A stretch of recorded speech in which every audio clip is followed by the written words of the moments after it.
Hello friends, welcome to our channel do practice. आज हम discuss करेंगे टीचिंग एप्टीट्यूड में एजुकेशन अप्रोचेस। एजुकेशन अप्रोचेस में हम 6 अप्रोचेस डिस्कस कर चुके हैं पहले। आज हम अपनी नेक्स्ट अप्रोचेस डिस्कस करेंगे। तो हमारी 7th अप्रोच है आइडियलिज्म। आइडियलिज्म जो वर्ड है वो 2 वर्ड से मिलकर बना है, idea plus ism. Idea means वो आइडिया, वो विचार जो किसी व्यक्ति के दिमाग में आता है, किसी भी पर्सन के माइंड में आता है, प्लस इज़म। इज़म मीन्स होता है कोई वाद, जैसे हम बोलते हैं मानवतावाद, अस्तित्ववाद। तो जो वाद वर्ड है उसका मीन्स होता है इज़म, मीन्स कोई भी सोच। तो ये जो आइडियलिज्म है वो 2 वर्ड से मिलकर बना है। और जो आइडियलिज्म है उसका जो मेन फोकस है वो है हमारा स्पिरिचुअल वर्ड के ऊपर, स्पिरिचुअल एस्पेक्ट के ऊपर। उसके जैसे वो है ना कि भाई बच्चा कोई भी ध्यान में लगाएगा तो उसको अपनी फ्यूचर की चीज़ पता चल जाती है, या फिर वो अपनी सब चीज़ों को कंट्रोल कर सकता है। तो आइडियलिज्म मीन्स ये उसके अंदर वही बात कही गई है कि आइडियलिज्म क्या है, उसमें मेन फोकस स्पिरिचुअल वर्ल्ड है, कि जो हमारा माइंड है वो सेंट्रल है पूरी वर्ल्ड को समझने में। अगर हम अपने माइंड पर फोकस करेंगे तो हम सब कुछ जो है पूरे वर्ल्ड को ईजिली समझ सकते हैं। हम अपने फ्यूचर की चीज़ों को, हम अपने नॉलेज को और ज़्यादा गेन कर सकते हैं बाय स्पिरिचुअल वर्ल्ड, या बाय स्पिरिचुअल तरीके से हम अपने वर्ल्ड को, अपने नॉलेज को ज़्यादा गेन कर सकते हैं। तो आइडियलिज्म का मेन फोकस हुआ हमारा स्पिरिचुअल एस्पेक्ट ऑफ लर्निंग, कि हम अपना स्पिरिचुअल मीन्स आध्यात्मिक तरीके से हम लर्निंग कर रहे हैं। इसमें सबसे मेन फोकस है हमारा माइंड, मीन्स जो ध्यान करते हैं वो उनका जो माइंड है वो इतना ज़्यादा कंसंट्रेट हो जाता है कि वो अपनी किसी भी चीज़ को समझने में, किसी भी चीज़ की नॉलेज को गेन करने में बहुत ज़्यादा सक्षम हो जाते हैं, बहुत ज़्यादा कैपेबल हो जाते हैं। तो आइडियलिज्म का मेन बात क्या हुई कि जो यहाँ पे माइंड सेंट्रल है और जिसमें मेन बात है हमारी स्पिरिचुअल वर्ल्ड की। आइडियलिज्म के अंदर मेन बात ये भी है कि जो टीचर है वो बच्चों को एजुकेशन देगा बाय स्पिरिचुअल वे, मीन्स जो टीचर है वो एजुकेशन देगा बच्चों को मतलब स्पिरिचुअल तरीके से, उनको आध्यात्मिक तरीके से एजुकेशन देगा। इसमें जो कंसेप्ट है सत्यम शिवम सुंदरम, वही मेन कंसेप्ट है आइडियलिज्म का, कि इसमें सत्यम शिवम सुंदरम तीनों की बात की गई है। मतलब कि हमें सच भी बोलना है प्लस शिवम प्लस सुंदरम, ये आइडियलिज्म का मेन फोकस है। आइडियलिज्म के अंदर क्या है कि जो वैल्यूज़ ऑफ प्री डिटरमाइंड है, वैल्यूज़ प्री डिटरमाइंड है, मीन्स कि जो हमारी वैल्यूज़ हैं, जो हमारी बिलीफ्स हैं, जो सोच है, जो आने वाली घटनाएं हैं फ्यूचर्स में, वो पहले से निर्धारित हैं, वो प्री डिटरमाइंड है। सिर्फ हमें उन चीज़ों को समझना है स्पिरिचुअल तरीके से, ध्यान लगाकर अपना जो है माइंड को सेंट्रल कंसंट्रेट करके हमें वो चीज़ों को समझना है। जो घटनाएं हैं, जो फ्यूचर हैपनिंग्स हैं वो निश्चित हैं, वो डिटरमाइंड हैं पहले से कि वो ऐसे ही घटेंगी। हमें सिर्फ उन चीज़ों को समझना है कि हम उस चीज़ों से कैसे डील कर सकते हैं। तो ये आइडियलिज्म है। आपने सुना भी होगा कि जो व्यक्ति ध्यान लगाते हैं, मीन्स जो अपना कंसंट्रेट करते हैं कंप्लीट, उनको जो है फ्यूचर हैपनिंग्स के बारे में पता चल जाता है, प्लस वो अपने माइंड को कंसंट्रेट करने में, चीज़ों को समझने में और कोई भी काम करने में सक्षम हो जाते हैं बहुत ज़्यादा। वो इवन ऐसा भी बोलते हैं कि वो दूसरों के मन की बात पढ़ लेते हैं, दूसरों का माइंड समझ लेते हैं। तो इसी वजह से यहाँ पर बोला गया है कि जो माइंड है वो सेंटर है किसी भी वर्ड को समझने में। मीन्स अगर हमारा माइंड, अगर हम दिमाग को कंसंट्रेट करेंगे किसी भी चीज़ के ऊपर, तो जो हम किसी भी वर्ल्ड को इजीली समझ सकते हैं, किसी भी अपने किसी भी संसार में जो घटने वाली घटनाएं हैं उनको हम समझ सकते हैं। इसी वजह से कई बार देखा भी हमने वीडियोस के अंदर कि जो एक मतलब जो ध्यान करने वाला पर्सन है वो दूसरे के सामने वाले व्यक्ति के दिमाग में क्या चल रहा है उसको इजीली पढ़ लेता है, उसको इजीली समझ लेता है कि सामने वाला व्यक्ति क्या सोच रहा है। तो यही आइडियलिज्म का मेन फोकस है, यही आइडियलिज्म के अंदर मेन बात है कि जिसमें हम चीज़ों को समझते हैं स्पिरिचुअल तरीके से और आध्यात्मिक तरीके से। आइडियलिज्म के अंदर कहा गया है कि जो गॉड है वो सभी नॉलेज का सोर्स है, and all creation and spirit. जो गॉड है वही मेन सोर्स है नॉलेज का, कि अगर हमें कोई भी नॉलेज गेन करनी है किसी भी प्रकार की, अपने वर्ल्ड को समझने में या किसी भी चीज़ में, तो उसका जो मेन सोर्स है वो गॉड है। मीन्स हम भगवान से ही, हम गॉड से ही अपनी वैल्यूज़ को ले सकते हैं, हम गॉड से ही अपनी नॉलेज गेन कर सकते हैं। जैसे कि बिहेवियरिज्म में मेन जो फोकस होता है वो होता है हमारा आदत डलवाने, कंडीशनिंग करने का। बिहेवियरिज्म के बाद कंस्ट्रक्टिविस्ट में होता है कि हम जो बच्चा है वो खुद से कंस्ट्रक्ट करता है नॉलेज, खुद से एक्टिविटीज़ करता है। वैसे आइडियलिज्म के अंदर मेन फोकस है कि हम गॉड पे कितना फोकस कर रहे हैं, मीन्स हम अपना स्पिरिचुअल वर्ल्ड पे कितना फोकस कर रहे हैं, हम अपने आप को कितना आध्यात्मिक तरीके से नॉलेज गेन कर रहे हैं, तो वो आइडियलिज्म के अंदर मेन बात है। आइडियलिज्म मीन्स आइडल, जैसे हम इसमें क्या है कि हम अपने आप को ही आइडल मान रहे हैं, मीन्स हम खुद को आइडल मान रहे हैं, हम खुद को ही समझ रहे हैं। अगर हम स्पिरिचुअल वर्ल्ड में जाएंगे, अगर हम अपने माइंड को कंसंट्रेट करेंगे तो वहाँ पर हम हमारी जो हम खुद को ही समझ पाएंगे कि हम मतलब कौन है। तो आइडियलिज्म मीन्स कि जहाँ पर स्पिरिचुअल तरीके से बात होती है, प्लस इसमें गॉड ही सभी नॉलेज का सोर्सेज है।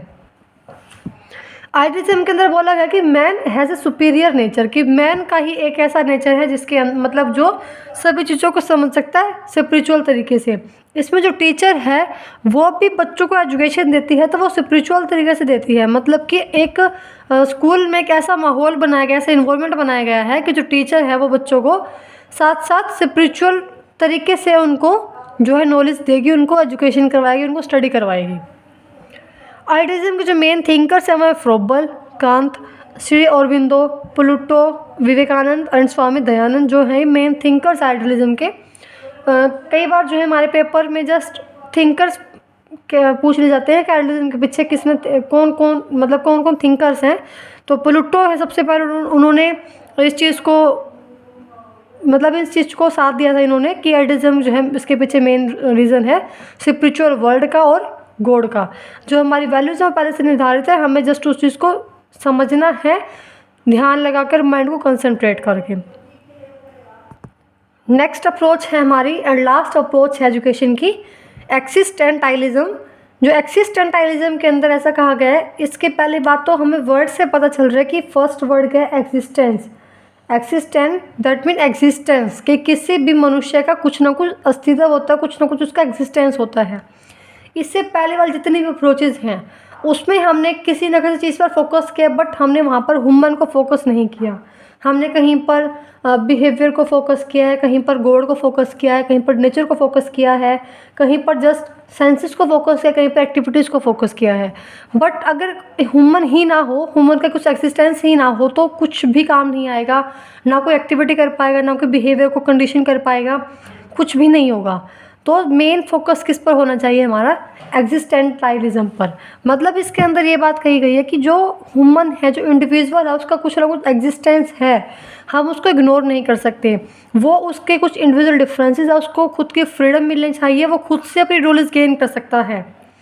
तो एक्सिस्टेंटाइलिज्म के अंदर कहा गया है कि जो हर इंडिविजुअल है वो यूनिक है and education must cater to the individual differences, कि हर इंडिविजुअल यूनिक है, जो व्यक्ति है वो अपने आप में यूनिक है, और जो उनको एजुकेशन प्रोवाइड करनी चाहिए वो उनको इंडिविजुअल डिफरेंसेस के अकॉर्डिंग करनी चाहिए। इंडिविजुअल डिफरेंसेस मीन्स हर व्यक्ति अपने आप में अलग है, किसी के पास कोई एबिलिटी, किसी के पास कोई एबिलिटी है, किसी की स्लो लर्निंग है बट वो अच्छा लिखता है, मतलब अच्छा पढ़ लेता है बट वो उसकी लर्निंग स्लो है। ऐसे ही दूसरा व्यक्ति होगा, उसकी राइटिंग अच्छी है बट वो इतना अच्छा रीड नहीं कर पाता, इतना अच्छा वो लिख पाता है। तो मीन्स हर किसी की अपने अपने डिफरेंसेस हैं और अपने आप में हर कोई यूनिक है। तो इसके अंदर है कि हर व्यक्ति का एग्जिस्टेंस है, मतलब कि हर व्यक्ति, हर इंडिविजुअल यूनिक है, उसका अपने आप में एग्जिस्टेंस है, तो उनको एजुकेशन भी उनकी डिफरेंसेस के अकॉर्डिंग ही प्रोवाइड करनी चाहिए। मतलब कि जैसा वो व्यक्ति है उसको उसी अकॉर्डिंग एजुकेशन प्रोवाइड की जाए। ये बात कही है एग्जिस्टेंटाइलिज्म में कि उसका खुद का कोई एग्जिस्टेंस है, उसको उसी के अकॉर्डिंग एजुकेशन प्रोवाइड की जाए। टीचिंग एंड लर्निंग फिलोसफी वो फोकस करते हैं स्टूडेंट की फ्रीडम पर, और एक ऐसी एजेंसी है जो उनको खुद के फ्यूचर के चूज़ करने की फ्रीडम देती है। मतलब इसमें हम मेन फोकस किस चीज़ पे, फ्रीडम पर। मतलब हम इसमें क्या करते हैं कि जो ह्यूमन्स है, जो स्टूडेंट्स, उनको फ्रीडम देते हैं कि वो अपना फ्यूचर खुद से चूज़ कर सकते हैं, उनको फ्रीडम है कि वो खुद से कुछ लर्न कर सकते हैं। तो टीचिंग और लर्निंग फिलोसफी इसी बात पे फोकस करती हैं कि जो स्टूडेंट है उनको फ्रीडम दी जाए और एक ऐसी एजेंसी दी जाए जिससे वो अपना फ्यूचर खुद से चूज़ कर सकें। वो किसी के ऊपर, मतलब कि किसी के ऊपर वो बेस नहीं है कि वो इसके बिना काम नहीं कर सकती। जैसे कि अब प्रैग्मेटिज्म में था कि जो बच्चा है वो सिर्फ एक्टिविटी से ही सीखेगा, बट एग्जिस्टेंटाइलिज्म में कहा गया है कि वो सिर्फ एक्टिविटीज़ पर बेस नहीं है, वो उसकी जिसके बाउंडेशन में नहीं है, वो खुद से अपना फ्यूचर चूज़ कर सकता है, खुद के उसके पास फ्रीडम है। तो एग्जिस्टेंटाइलिज्म मीन्स सिंपल सी बात, फ्रीडम प्रोवाइड करना ह्यूमंस को, ह्यूमन के एक चॉइसेस प्रोवाइड करना, उनका एग्जिस्टेंस के बारे में उनको बताना कि उनको खुद का भी अस्तित्व है, वो खुद स्वतंत्र है किसी भी चीज़ को चूज़ करने के लिए, वो किसी के बाउंडेशन में नहीं है। It is a philosophy that emphasis on individual existence, freedom and choice. तो एक एग्जिस्टेंटाइलिज्म एक फिलोसफी है जिसके अंदर हम मेन फोकस किस पे करते हैं कि इंडिविजुअल एग्जिस्टेंस पे, उसका एग्जिस्टेंस है, मानव अस्तित्व है, उसकी फ्रीडम पर, उसकी चॉइस पर। देखो मेन लाइन इसके पूरे अंदर, पूरे अप्रोच में मेन लाइन यही है कि एक ऐसी फिलोसफी जो हमें बताती है कि इंडिविजुअल का एग्जिस्टेंस है, उसका अस्तित्व है, वो खुद से चूज़ कर सकता है कोई भी चीज़, उसके पास चॉइसेस हैं, वो उसके पास फ्रीडम है, वो किसी के बाउंडेशन में नहीं है। क्योंकि बाकी अप्रोचेस में कहीं पर भी ह्यूमन पर फोकस नहीं किया गया कि ह्यूमन का कुछ ना कुछ अस्तित्व है, ह्यूमन के अकॉर्डिंग चीज़ें, उनके ह्यूमन के अकॉर्डिंग, उनके डिफरेंसेस के अकॉर्डिंग उनको एजुकेशन दी जाए। किसी भी अप्रोच में ऐसा कुछ नहीं है। बट एक्सिस्टेंटाइलिज्म में बोला गया है कि ह्यूमन के अकॉर्डिंग, उसके डिफरेंसेस के अकॉर्डिंग, उसकी यूनिकनेस के अकॉर्डिंग उनको प्रोवाइड की जाए एजुकेशन। एक्सिस्टेंटाइलिज्म के अंदर क्या है कि उनकी यूनिक क्वालिटी को डेवलप किया जाए। जैसे कि अगर उसमें किसी में रीडिंग स्किल अच्छी है तो उसकी रीडिंग स्किल को और डेवलप किया जाए, किसी में लिसनिंग स्किल अच्छी है तो उसकी लिसनिंग स्किल को डेवलप किया जाए। कोई अच्छा बहुत ज़्यादा मात्रा में पढ़ सकता है, कोई अच्छा ज़्यादा मात्रा में लिख सकता है, कोई अच्छा ज़्यादा मात्रा में सुन सकता है। तो जैसे जिसकी यूनिक क्वालिटी है, जैसे उसके डिफरेंसेस हैं, जो उस पर यूनिकनेस है, उसी को डेवलप किया जाए। जो उसके अस्तित्व, जैसे उसका अस्तित्व है, उसका एग्जिस्टेंस ही है इस बेस पर कि वो अच्छा पढ़ सकता है, तो उसके अस्तित्व को हम ना मतलब इग्नोर नहीं कर सकते, हम उसी को डेवलप करेंगे और ज़्यादा, उसके अस्तित्व को हम इग्नोर ना करके उसी के एग्जिस्टेंस को हम डेवलप करते हैं। तो ये बात करते हैं एक्सिस्टेंटाइलिज्म में। तो ये हमारे अप्रोचेस थे, एजुकेशनल अप्रोचेस। ये हमारी कुछ 8 अप्रोचेस थी जो हमने 3 पार्ट में कवर की हैं। अगर आपको इन 8 अप्रोचेस में कोई भी डाउट है तो आप बेहिचक कमेंट सेक्शन में कमेंट कर सकते हैं। कमेंट सेक्शन आपके लिए ही है, कुछ भी डाउट हो तो आप कमेंट कीजिए। और अगर आपको ये वीडियो अच्छी लग रही है तो आप कमेंट में बताएं ताकि हम मोटिवेट हों, क्योंकि आपके कमेंट से हमें मोटिवेशन मिलता है। और अगर आपको वीडियो पसंद आ रही है तो वीडियो को लाइक कीजिए। किसी और चैनल पर किसी और भी आपको टॉपिक पर वीडियो चाहिए तो आप हमें कमेंट में बता सकते हैं। कमेंट सेक्शन आपके लिए, आप कमेंट कीजिए। और अगर आपको वीडियो पसंद आ रही है तो वीडियो को लाइक कीजिए और चैनल को सब्सक्राइब कीजिए ताकि आपको आने वाले वीडियो की नोटिफिकेशन मिल जाए। और साथ साथ वीडियो को शेयर कीजिए।